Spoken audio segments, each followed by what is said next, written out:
የአንደኛው ጁዝ በመጨረሻው ሩብ ውስጥና የ22ኛው ጁዝ በመጀመሪያው ሩብ ውስጥ 33ኛ ሱረቱል አልአሕዛብ በመዲና የወረደች ናት። አያቶቿ 73 ናቸው። ቢስሚላሂ ራህማኒ ራሂም ባላህ ስም ፈጽሞ ርኅሩህ ፈጽሞ አዛኝ በሆነው ያ አዩሃ ነቢዩ እተቂላህ ወላ ቱጢዕ ልካፊሪነ ወልሙናፊቂነ ኢነላህ ካነ ዓሊመን ሐኪማ።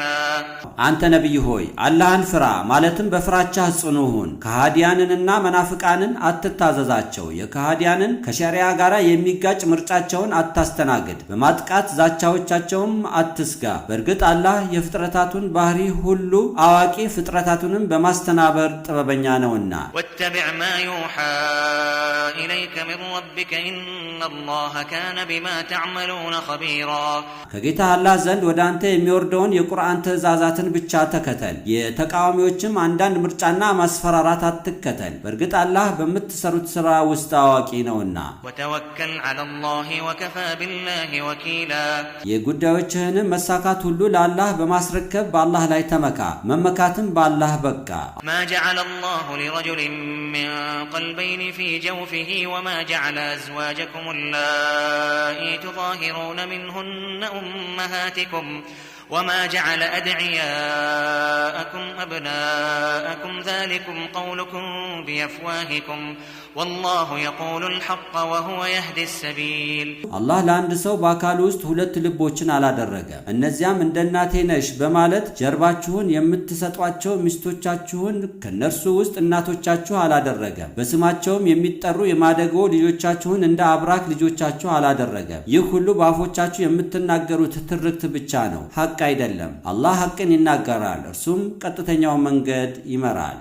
ادعوهم لآبائهم هو أقسط عند الله فإن لم تعلموا آباءهم فإخوانكم في الدين ومواليكم وليس عليكم جناح فيما أخطأتم به ولكن ما تعمدت قلوبكم وكان الله غفورا رحيما.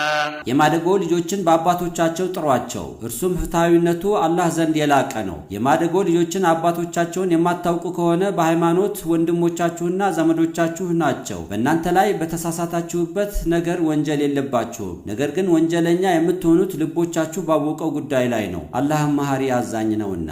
النبي أولى بالمؤمنين من أنفسهم وأزواجه أمهاتهم وأولو الأرحام بعضهم أولى ببعض في كتاب الله من المؤمنين والمهاجرين إلا أن تفعلوا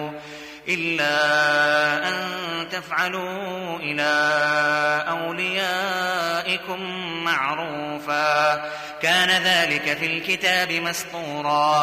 ነብዩ በአማኞች ላይ ከነፍሶቻቸው የበለጠ የማዘዝ መብት አለው። ሚስቶቹም ለአማኞች እናቶቻቸው ናቸው። የዝምድና ባለቤቶችም የሥጋ ዘመዳሞች በውርስ ጉዳይ በአላህ መጽሐፍ ሕግ መሰረት እርስ በርስ ከአማኞችና ስለ ኢስላም ብለው ከመካ ወደ መዲና ከተሰደዱት ስደተኞች የበለጡ ናቸው። የውርስ ንብረት ከወራሾች ውጪ ለወዳጆቻችሁ በአግባቡ ድርሻን ብታደርጉ ግን ምንም ጥፋት የለበትም። ይህም ሕግ በለውሐል መሕፉዝ ወይንም በጥብቁ ሰሌዳ መጽሐፍ ላይ ተመዝግበዋል። وإذ أخذنا من النبيين ميثاقهم ومنك ومن نوح وإبراهيم وموسى وعيسى ابن مريم وأخذنا منهم ميثاقا غليظا. አንተ ነብይ ሆይ የአላህ መልእክትን ለህዝቦቻቸው እንዲያስተላልፉ ከነቢያቶች ጋር ጥብቅ ቃል ኪዳንን እንደያዝን ካንተም ከኑህ ከኢብራሂም ከሙሳ ከመርየም ልጅ ከኢሳም የአላህ መልእክት በሐቅ ለህዝቦቻቸው እንዲያስተላልፉ በጣም የጠበቀ ቃል ኪዳንን አስያዝን። ليسأل الصادقين عن صدقهم وأعد للكافرين عذابا أليما. አላህ የእምነትን ጥሪ ለህዝቦቻቸው እንዲያስተላልፉ ነቢያቶችን ቃል ኪዳን ያስያዛቸው ሐቀኞችን ነቢያቶች ሐቀኝነታቸውን በገቡት ቃል መሰረት በአግባቡ ስለመወጣታቸው ሊጠይቃቸው ሲሆን ለከሃዲያንም አሳማሚ ቅጣት አዘጋጀ። يا أيها الذين آمنوا اذكروا نعمة الله عليكم إذ جاءتكم جنود فأرسلنا عليهم ريحا وجنودا لم تروها وكان الله بما تعملون بصيرا እናንተ ያመናችሁ ሆይ በእናንተ ላይ የተዋለላችሁን ያላህ ጸጋ አስታውሱ በአልአህዛብ ጦርነት ላይ የጠላት ሰራዊት በመጣባችሁ ጊዜ አላህ በጠላት ጦር ላይ ድንኳናቸውን የሚነቃቅልና የማብሰያ ዕቃዎቻቸውን የሚበታተን ኃይለኛ ንፋስና የማይታያቸውን አርበድባጅ የመላእክት ሰራዊት ላከን አላህም በምትሰሩት ሥራ ላይ ተመልካች ነውና إذ جاءوكم من فوقكم ومن أسفل منكم وإذ زاغت الأبصار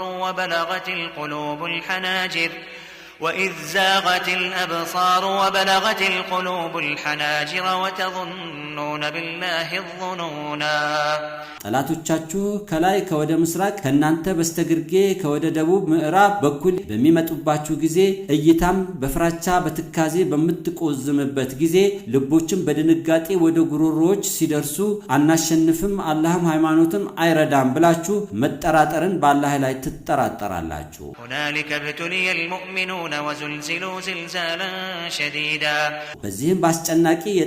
በዚህም ባስጨናቂ የጠላት ከበባ ወቅት አማኞች ተፈተኑ ኃይለኛውንም መንቀጥቀጥ ተንቀጠቀጡ